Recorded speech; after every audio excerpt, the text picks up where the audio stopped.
Hey guys, कहानी की शुरुआत में हम नाकामी नाम के एक लड़के को देखते हैं जो हर रात की तरह आज भी सोने की कोशिश कर रहा था। पूरी रात गुजर जाती है पर वो सो नहीं पाता। सुबह उसके डैड नाइट शिफ्ट ड्यूटी करने के बाद सोए हुए थे, इसलिए नाकामी ब्रेकफास्ट बना देता है। फिर वो साइकिल से स्कूल के लिए निकलता है और निकलते ही उसे नींद आनी शुरू हो जाती है, इसलिए क्लासरूम में भी वो झुकता रहता है। उसे लगता है कि क्या दुनिया में मैं ही सिर्फ ऐसा एक इंसान हूँ जिसे रात में नींद नहीं आती और सुबह नींद आती है, या मेरे जैसे और भी लोग होंगे। क्लास के बाद नाकामी ऑब्जर्वेटरी में सोने चला जाता है, पर वहाँ उसे किसी के होने का एहसास होता है जिससे वो डर जाता है। पर फिर उसे रियलाइज होता है कि ये तो मेरी क्लासमेट इसाकी है जो यहाँ सो रही थी। वो जल्दी से वहाँ से जाना चाहती है, पर नाकामी ने डोर बंद कर दिया था। डोर में कुछ प्रॉब्लम थी, बंद होने के बाद अब इसे बाहर से ही खोला जा सकता था।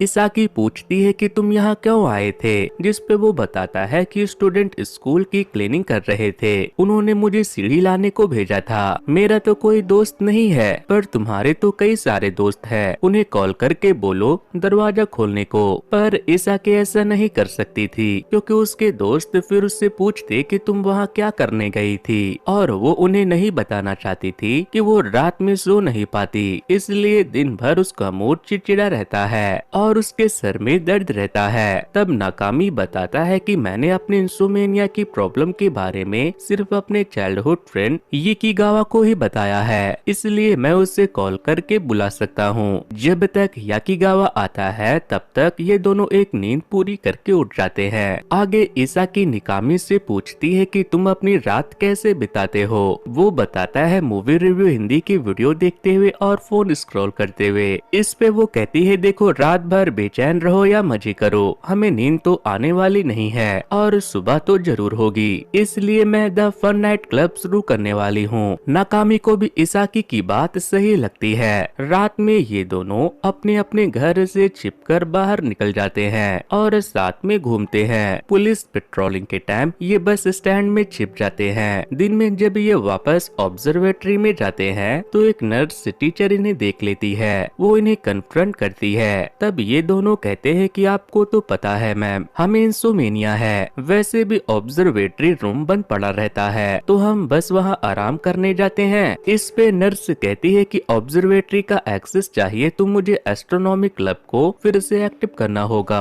फिर नर्स टीचर के कहने पे ये दोनों मिस सिरिमारू से मिलने जाते हैं, जहाँ वो उनसे एस्ट्रोनॉमी क्लब के बारे में जानकारी जुटाते हैं। वो बताती है कि एस्ट्रोनॉमी क्लब में ज्यादा कुछ नहीं करना होता, बस टेलीस्कोप से मून और सैटर्न को देखना होता है और स्काई की फोटोज क्लिक करनी होती है, जिसके लिए कैमरा की अच्छी जानकारी होनी चाहिए। इसलिए नाकामी रात भर जाकर फोटोग्राफी के बारे में स्टडी करता है। फिर वो इसाकी के साथ मिलकर रात में तारों से झिलमिलाते आसमान के अच्छे अच्छे फोटो क्लिक करता है। इसके बाद वो इसाकी को बताता है कि मैं क्रिसमस गिफ्ट में कंप्यूटर गेम लेना चाहता था, पर मैं इतनी महंगी चीज मैनेज करने की हिम्मत नहीं जुटा पाया, इसलिए मैंने अपने डैड से कैमरा मांग लिया था। मुझे पता नहीं था कि ये आगे मेरी इतनी काम आएगी। अगले दिन ये अपनी नर्स से मिलते हैं और बताते हैं कि मिस सिरिमारू ने हमें व्यूइंग इवेंट ऑर्गेनाइज करने को कहा है। हम स्कूल के छत पे कम्युनिटीज को बुलाएंगे और हम उम्मीद करते हैं कि हमें मेटियोर शावर देखने का मौका मिलेगा। इस पे टीचर कहती है कि इवेंट तो हो जाएगी, पर तुम दोनों इसे हैंडल कैसे करोगे, तुम्हें और लोगों की जरूरत होगी। तब इसाकी और नाकामी मिलकर अपनी नोनो नाम की क्लासमेट को नाइट स्काई व्यूइंग इवेंट के बारे में बताते हैं। दरअसल नोनो एक पेंटर थी, तो ये दोनों अपने इवेंट के लिए उसे पोस्टर बनाने की मदद मांगते हैं। इसके अलावा भी जो काम करने थे उसके लिए ये अपने बाकी क्लासमेट से मदद मांगते हैं, जिसके लिए कुछ लोग राजी होते हैं और कुछ मुंह पे ही मना कर देते हैं। इसके बाद ये लोग आसपास के लोगों को जाकर बताते हैं हमारे स्कूल के एस्ट्रोनॉमी क्लब में ऑब्जर्वेटरी में व्यूइंग इवेंट रख रही है, अगर आप आना चाहते हो तो आपका वेलकम है। साथ ही ये पोस्टर भी चिपकाते हैं ताकि ज्यादा से ज्यादा लोगों को इस इवेंट के बारे में पता चले।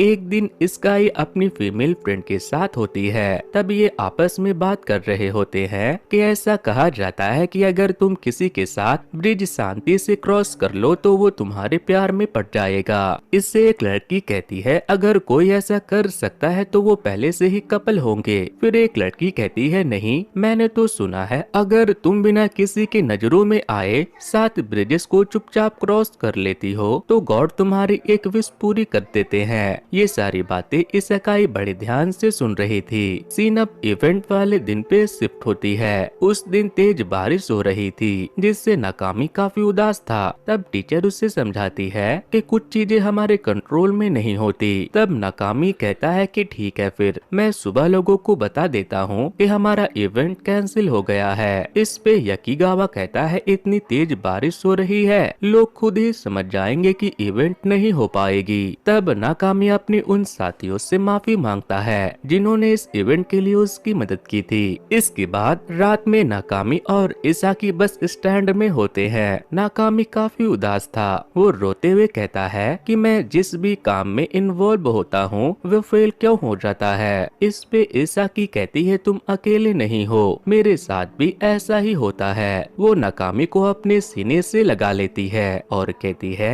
कि क्या तुम मेरे दिल की धड़कन सुन पा रहे हो? बाय बर्थ मेरे पास सिर्फ आधा दिल है, इसलिए दिन तो किसी तरह गुजर जाता है, मगर रात में मुझे अजीब सी बेचैनी होती है कि कहीं मेरा दिल धड़कना बंद न हो जाए, कहीं मैं दोबारा जाग ही ना पाऊं, इसलिए मैं सो नहीं पाती। इससे नाकामी अपने गम भूलकर इसाकी की मदद करना चाहता है, इसलिए अपने अपने घर जाकर फोन पे एक दूसरे से बात करते हैं ताकि इसाकी बात करते करते सो जाए और उसे ओवर थिंकिंग करने का टाइम ही ना मिले। वो उसे अपने बचपन की स्टोरी सुनाता है। फोन पे बात करते हुए इन्हें ऐसा लगता है कि ये दोनों एक दूसरे के साथ हैं और अगली सुबह ये दोनों में सिरिमारू के पास जाते हैं। उन्हें भी इनके इवेंट के कैंसिल होने के बारे में पता चल गया था। वो कहती है कि अब अगर ऑब्जर्वेटरी को अपने कंट्रोल में रखना है तो तुम्हें मेरी तरह फोटो कॉन्टेस्ट जीतना होगा, जिसे जीतने के लिए तुम्हें पेनिसुला जाना होगा और वहाँ अच्छे अच्छे फोटोज क्लिक करने होंगे।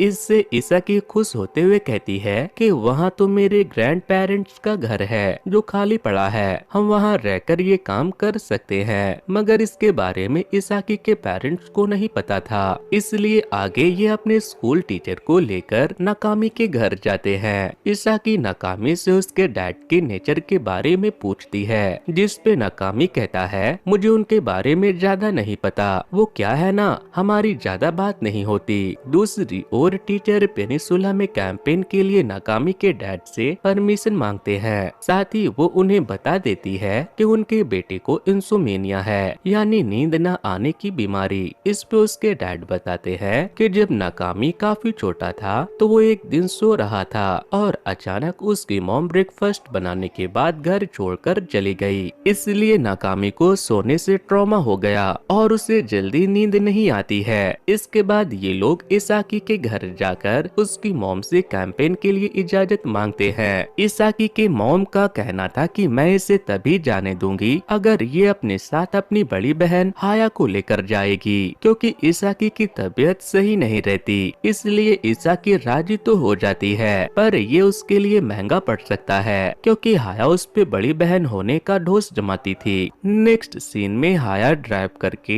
नाकामी और इसाकी को उस जगह ले जा रही थी। ये दोनों मैप देख रहे थे, तभी हाया बदमाशी करते हुए गाड़ी के विंडो खोल देती है, जिससे हवा से इन्हें मैप पढ़ने में दिक्कत होती है। फिर कैंपिंग के दौरान वो अकेले में नाकामी को इसाकी की हार्ट प्रॉब्लम के बारे में बताना चाहती है, जिस पे नाकामी कहता है कि मुझे उसने ये बता रखा है। तब वो कहती है कि अच्छा, इसलिए तुम्हें उस पे तरस आ गया होगा और तुम उसे पसंद करने लगे। वो तो बेचारी खुद को नॉर्मल ही नहीं समझती, ऐसे लोगों के प्यार में क्या पड़ना। तब नाकामी कहता है, बिल्कुल नहीं, मुझे उस पे कभी तरस नहीं आया, मैं उसे नॉर्मल इंसान की तरह ट्रीट करता हूँ। वो सच में सूरज की रोशनी की तरह ब्राइट है जो किसी की भी जिंदगी को रोशन कर सकती है। तभी इसाकी भूत बनकर इन्हें डराने पहुँच जाती है। अगली सुबह ही हाया अपने सामान पैक करके अपने बॉयफ्रेंड के साथ मजे करने चली जाती है। दरअसल छोटी बहन की देखभाल करना तो बहाना था, उसे स्टार गेजिंग और उसके फोटोज लेने का कोई शौक नहीं था। हाया के जाने के बाद भी इसाकी अपनी पागलपंती बंद नहीं करती, वो हर एक मोमेंट को खुल के एंजॉय करती है, जिसके बीच बीच में नाकामी फोटो भी क्लिक करता रहता है। साथ ही रात में वो स्टार की फोटो लेता है। मगर अगले ही दिन इसाकी नाकामी को बताती है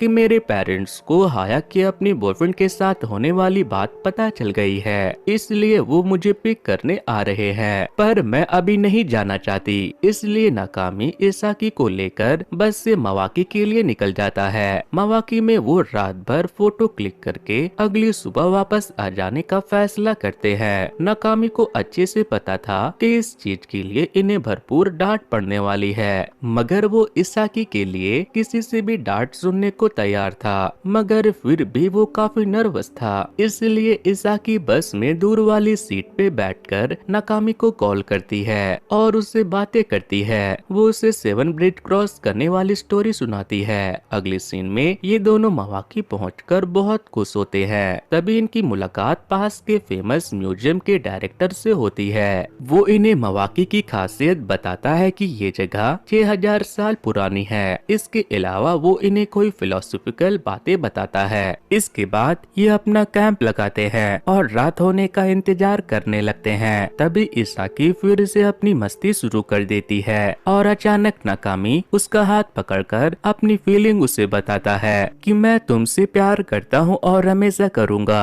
तब इसाकी कहती है ये मोमेंट मेरे लिए बेहद खास है, इसलिए मेरी फोटो क्लिक करो ताकि मुझे ये पल हमेशा याद रहे। तब नाकामी अपने कैमरे से उसकी फोटो क्लिक करता है और फिर इसाकी अपने फोन से नाकामी की फोटो क्लिक करती है। फिर रात को बिल्कुल मैजिकल होता है। आसमान में जगमगाते ढेर सारे स्टार बेहद खूबसूरत लग रहे थे। नाकामी आसमान के साथ साथ इसाकी की भी ढेर सारी फोटो क्लिक करता है। तब इसाकी नाकामी का शुक्रिया अदा करती है यहाँ लाकर इतनी खूबसूरत सीन दिखाने के लिए। फिर अगले दिन नाकामी इसाकी को उसके घर पहुंचाने जाता है, पर घर के नजदीक ही इसाकी की तबीयत बिगड़ जाती है। उसके पेरेंट्स उसे जल्दी से घर में ले जाते हैं और फिर बाद में नाकामी की जमकर क्लास लगाते हैं। नाकामी के डैड काफी शर्मिंदा थे। वो इसाकी के पेरेंट्स से माफी मांगते हैं, पर साथ ही उनसे कहते हैं कि मेरा बेटा बहुत अच्छा और शरीफ लड़का है। इससे इसाकी के पेरेंट्स को कोई लेना देना नहीं था कि नाकामी कितना अच्छा लड़का है। उन्हें अपनी डॉटर की पड़ी थी कि अगर उससे कुछ हो जाता तो क्या होता। वही नाकामी जब अपने डैड को बार बार सॉरी बोलकर उसकी तारीफ करते हुए देखता है तो उसे काफी बुरा लगता है। वो उन्हें ऐसा करने से रोकता है और अपनी गलती मानकर अपने घर आ जाता है। रात में उसे इसाकी कॉल करके बताती है कि मेरे पेरेंट्स अब एस्ट्रोनॉमी क्लब के लिए अलाउ नहीं करेंगे। इससे नाकामी को बहुत रोना आता है। अगले दिन जब वो स्कूल जाता है तो इसाकी एब्सेंट होती है। इससे उसकी फीमेल फ्रेंड भी फिक्रमंद होती है। उन्हें लगता है कि इसाकी को फीवर आया होगा। वही नाकामी अकेले ऑब्जर्वेटरी में आसमान निहार रहा था। तब उसे किसी के आने की आवाज सुनाई देती है, जिससे वो खुश हो जाता है कि इसाकी आ गई। मगर वहाँ मिस सिरिमारू आई हुई थी, जिससे वो फिर से उदास हो जाता है। वो आकर बताती है कि तुम्हारी फोटो सिलेक्ट हो गई है, क्या तुम इससे खुश नहीं हो। इसके बाद नाकामी अपने घर जाता है और अपने डैड से पहली बार खुलकर बातें करता है। उसे अब तक लग रहा था कि मॉम उसके वजह से घर छोड़कर गई है, क्योंकि वो अच्छा लड़का नहीं है। उसे डर था कि कहीं डैड भी उसे छोड़कर न चले जाए, पर वो इसाकी के पेरेंट्स के सामने उसकी तारीफ कर रहे थे। फिर वो अपने डैड को कैमरा गिफ्ट करने के लिए थैंक यू बोलता है और इसके बाद अपनी एस्ट्रोनॉमी क्लब के स्टूडेंट से एक रेस्टोरेंट में मिलता है। वो वहाँ सबके सामने बता देता है कि मैं इसाकी से प्यार करता हूँ, पर अफसोस कि हमारे क्लब में कंटिन्यू नहीं कर पाएगी। वो अपने दिल में इतना भारी बोझ लेकर जी रही थी जिसके बारे में हम सोच भी नहीं सकते।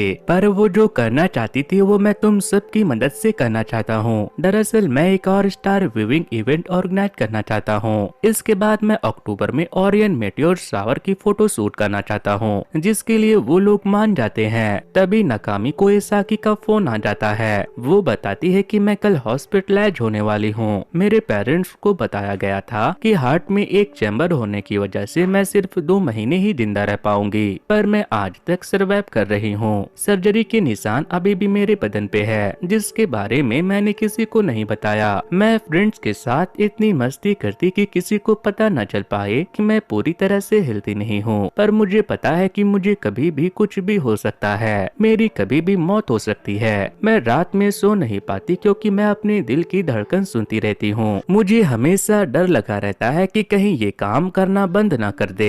ये सब सुनकर नाकामी भागते हुए उसके घर जाता है, मगर इसाकी की मॉम उसे बाहर से ही भगा रही थी। वो नहीं चाहती कि वो इसाकी को और परेशान करे, मगर नाकामी की आवाज इसाकी सुन लेती है। वो विंडो से नाकामी को आवाज लगाती है, तब वो उसे अपनी सिलेक्ट हुई फोटो दिखाकर खुशखबरी देता है। इसाकी खुशी से उसे बधाई देती है। तब नाकामी अपने इस अचीवमेंट का सारा क्रेडिट इसाकी को ये कहते हुए दे देता है कि अगर तुम मेरे साथ नहीं देती तो आज ये नहीं होता। फिर वो उसे इवेंट के बारे में भी बताता है, जिससे वो खुश हो जाती है और खुद भी पार्टिसिपेट करना चाहती है। ये सब देखकर इसाकी की मॉम पिघल जाती है। वो अपनी डॉटर की खुशी के रास्ते में नहीं आना चाहती, इसलिए वो चुपचाप घर के अंदर चली जाती है। तब इसाकी अकेले में नाकामी को आई लव यू बोल देती है, जिससे दोनों खुश हो जाते हैं और अगले दिन से ही ये इवेंट की तैयारियां में जुट जाते हैं। इस बार इवेंट सक्सेसफुल होती है और इसी के साथ ये मूवी यहीं पर खत्म हो जाती है। दोस्तों, मूवी तो खत्म कर दी इन्होंने, बट इसाकी कितने दिन तक बची वो मैं नहीं बता सकता,